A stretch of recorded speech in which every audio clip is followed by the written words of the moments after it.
Մեր ժողովրդի մեծամասնությունը 50%-ից ավելը ցանկանում է փոփոխություն եւ բոլորը ցանկանում են հողի վրա իրենց համար իրենց հարցերի լուծում։ Դուք եք ղեկավարելու խմբակցություն։ Չեմ բացառում։ Պարոն Կարապետյանի կա որոշում եւ եք կհայտարարեք։ Կա որոշում։ Ով է։ Ես առաջարկեցի իրանց ուղղակի։ Քարտուղարը պարոն Կարապետյան։ Ես առաջարկել եմ, բայց եթե ազնիվ։ Արժե փոխնախագահի հարցով ունեք որոշում նշանակելով։ Խոսվում է պարոն Արամ Վարդանյանի մասին, պարոն Կարապետյան, արդյոք նրա թեկնածությունը քննարկվել է, չեք բացառում, բայց կներկայացնեք, որտեվ Քարտուղար խմբակցության, այո։ խմբակցության, թե ազգային ժողովի Փոխնախագահի Խոսնակ, չէ, դեռ չենք բանանում։ Այսինքն չգիտեք կներկայացնեք ընդհանրապես փոխխոսնակ, թե Արամ Վարդանյանը։ Դեռ չունենք վերջնական որոշում կներկայացնենք, թե ոչ։ Դուք կարծես թե փորձում եք ցույց տալ, որ խնդիրներ եք լուծելու նաև մարզային այցերով, որովհետև ինչպես տեսել ենք մենք, ընդդիմադիրները քարոզարշավից քարոզարշավ են հիշել մարզերի մարդկանց, հիմա շարունակական է լինելու, թե պարզապես այս պահին նաև շնորհակալություն եք ուղղակի հայտնում նրանց, ովքեր ձեզ ընտրել են։ Այն խնդիրները, որ բարձրացրել են Ստեփանավանում մեր այցելությունների ժամանակ, խնդիրներից գրեթե դուրս ենք անել 4-5 խնդիր, որից երկուսը այսօրվա դրությամբ լուծված է, մեկը դեռ չենք ասում ինչ խնդիր է, որ լուծվել է արդեն, բայց մեր հայրենակիցները այնտեղ կտեսնեն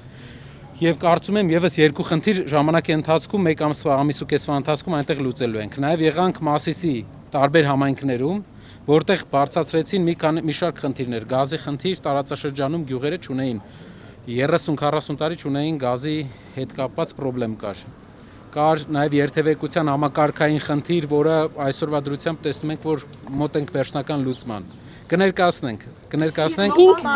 Երբեք անդրադառնալու օրինակի վիճակի եք դիմակայել Հայաստանի Սահմանադրության փոփոխության անկլավների այսպես կոչված հանձնման գլոբալ խնդիրներից էլ մի դրական միտում կա։ Մեր հայրենակիցները չգիտեմ նկատել են թե չէ,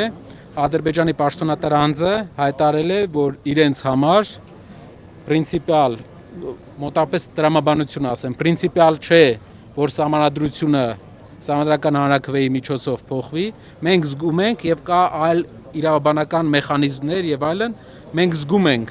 որ մեր պրինցիպիալ դիրքը թույլ է տալու Հայաստանի դիրքերը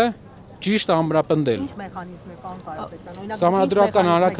Սահմանադրական հանրաքվեն չեն կարողանա իրանք անեն Ալիևի բերած սահմանադրությամբ։ Պարոն Կարապետյան, ասում եք խնդիրները լուծում եք եւ մարզեր եք այցելում, արդյոք այդ խնդիրների լուծման մեջ է մտնում ձեր առաջարկած 5 տնտեսական քայլերը, թե դրանք նախընտրական խոստումներ են։ Շատ լավ հարցեր։ Տեսեք, օրինակ մենք նախընտրական շրջանում հայտարարել էինք, որ 5-րդ երեխա ունեցող բոլոր ընտանիքներին, ում ընտանիքում ծնվել է 5-րդ երեխան, մենք պետական ծրագրերով աջակցություններ տրամադրվելու բնակարան։ Այն տարածաշրջաններում, որտեղ մենք ստացել ենք ձայների ճնշող մեծամասնությունը, մենք դա արդեն այսօր ենք անում։ Այսօր, որպեսզի մարդիկ տեսնում են, որ հողի վրա մենք անում ենք, մեր ծրագրերից մեկը։ Մի քանի այլ ծրագիր էլ կա, որ ընթացքում մենք դեռ ժամանակ ունենք, ներկայացնելու ենք։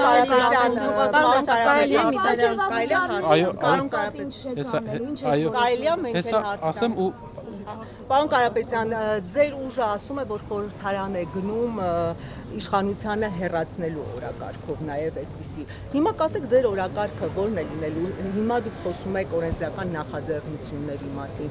Իսկ իշխանության հեռացում, օրինակ առաջիկա 1 տարում իմպիչմենթի հարց չեք կարող ընդդիմության բարձրացնել, եթե նույնիսկ կարողանաք իշխանության մեջ տարբեր պատգամավորների ներգրավել։ Հիմա ո՞րն է ձեր, այսինքն օրենսդրական նախաձեռնություններով առաջ մղել, այսպես փողոցային պայքարով իշխանության հեռացման հասնել, թե ներսում ազգային ժողովը ինչպես է հնարավոր դա անել եւ ձեր օրակարգը ինչ օրակարգով է։ Օրենսդիրը երկու մեծ գործ ունի անելու։ Առաջինը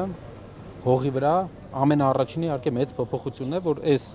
աշխարհաքաղաքական արհավիրքին հասած մեր երկրում, այս տնտեսական արհավիրքների արժև կանգնացած մեր երկրում փոփոխություն բերենք, ու դա մեր հասարակության 50+1%-ը հաստատ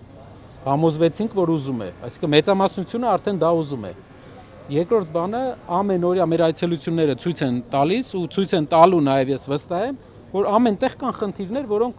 հողի վրա կան ռեալ խնդիրներ, որոնք կարող ենք մենք լուծել։ Լուծել թե բարձրաձայնել, որտեղ ձայներ չունեք, մեծամասնություն չունեք։ Լուծել, որտեղ մենք ամեն դեպքում ունենք այդ հնարավորությունը լուծելու։ Իսկ ինչպես եք հասնելու իշխանության հեռացման, ձեր քայլերը։ Մեխանիզմները ընթացքում պարզ կլինի, բայց մենք ինչպես ասել ենք, կա երկու մոդել, օրենսդիր եւ օրենսդրի փողոցի համակցության արդյունքում մեր համար ամենա մեծ հավանական մոդելը դա է։ Մի հարցնստան, հա։ Դուք նշեցիք, որ նախընտրական շրջանում տված խոստումները իրականացնելու եք նաև հետընտրական շրջանում, մասնավորապես գյուղատնտեսության հետ կապված։ Այն մասերը, որոնք չեն նախատեսում ընդհանուր համակարգային պետական մոտեցման փոփոխություն։ Տեսեք, վերջերս Ստեփանավանի հարակից գյուղերի համար տեխնիկա նվիրեցիք, տրակտոր, եթե չեմ սխալվում, տեղեկություն կա, որ դա հին է,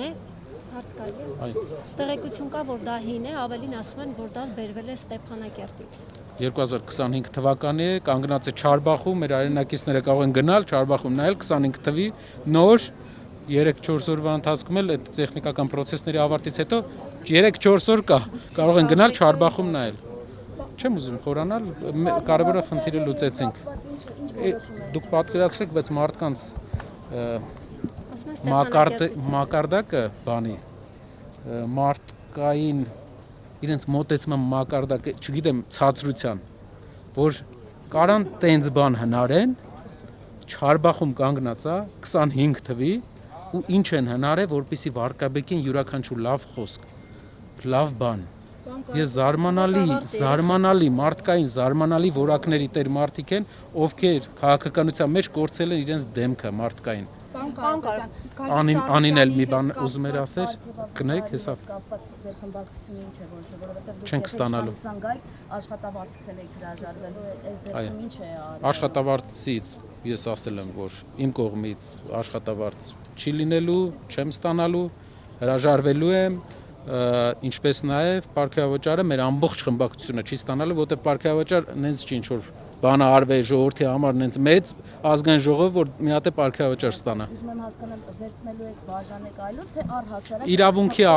Իրավունքի առումով դու պետք է ուղղակի ուղղորդում ես ինչ որ բարեգործական նպատակներ չես վերցնում։ Պարոն Կարապետյան, Գագիկ Ծառուկյանի դրվագին անդրադառնանք, որովհետև տեսանք շարունակվեց այն, ինչը որ սկսվել էր ձեր հորեղբոր նկատմամբ։ Հիմա Արարատ ցեմենտը պետականացնելու ճանապարհին է հանրային կառավարիչ են նշանակել, բայց այս տնտեսական իրողություններից զատ նաև Ռուսաստանի սահմանափակումներն են շարունակում։ Տնտեսական հեռանկարները այս համատեքստում ինչպես եք տեսնում եւ հաշվի առնելով, որ դուք դառնալու եք խորհրդարանականներ, պետք է աշխատեք իրավիճակի վրա, որ այսպես փրկեք ժողովրդին, ինչ եք անելու։ Մարդիկ, որ ասում են Եվրոպական միության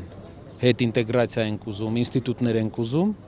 Եվրոպական միության ինստիտուտները դա սեփականության իրավունքի հարգումն է նախ եւ առաջ։ Ամերիկյան ինստիտուտները դա սեփականության իրավունքի հարգումն է։ Պատկերացեք, դուք ներդրող եք։ Ուզում եք Հայաստանում ցեմենտի գործարան կառուցեք կամ վերագործարկեք, օրինակ հրազդանը կանգնած է։ Ուզում եք գնաք վերագործարկեք։ Տեսնում եք, որ ով որ վերագործարկել է կանգնած գործարաններից մեկը, իրան գալիս են, ասեն ձերբակալում են, բայց ձերբակալությունից հետո էլ գալիս են գործանն են խլում։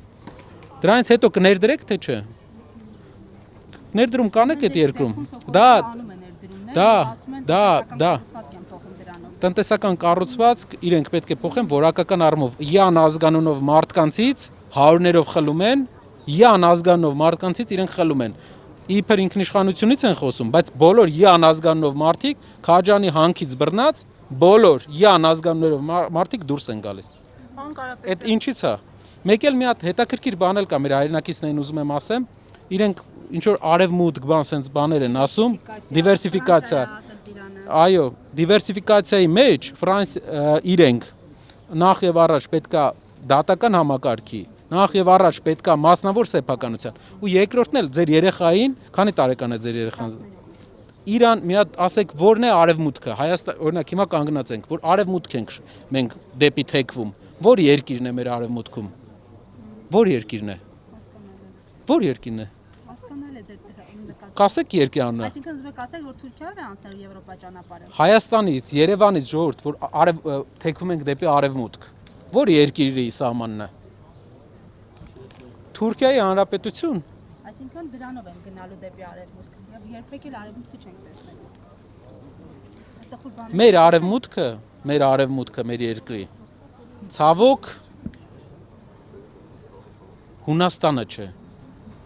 Պարոն Կարապետյան, ձեր հորեղբայրը շարունակում է առաջնորդել ուժեղ Հայաստան կուսակցությունը, հա։ Հիշում եք ընտրություններից առաջ նա ասել էր, որ պատրաստ չէ ընդդիմության լիդերի կարգավիճակին, հիմա համակերպվել է եւ ինչ քայլեր է ձեռնարկում, եթե առաջնորդությունը շարունակում։ Մենք երկարաժամկետ իհարկե չենք տեսնում մեր գործը, հենց գործադիր գործ անելն է, հողի վրա փոփոխությունն է, բայց այս պատճառով մենք մեզ չենք տեսնում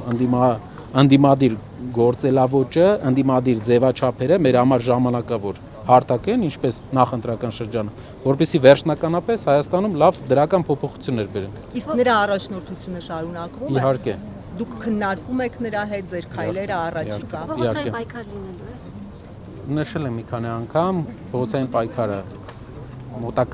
մոտակա եւ միջնաժամկետ ժամանակաշրջանում երբ որ լինի, կլինի մեկ անգամ եւ կլինի վերջնական։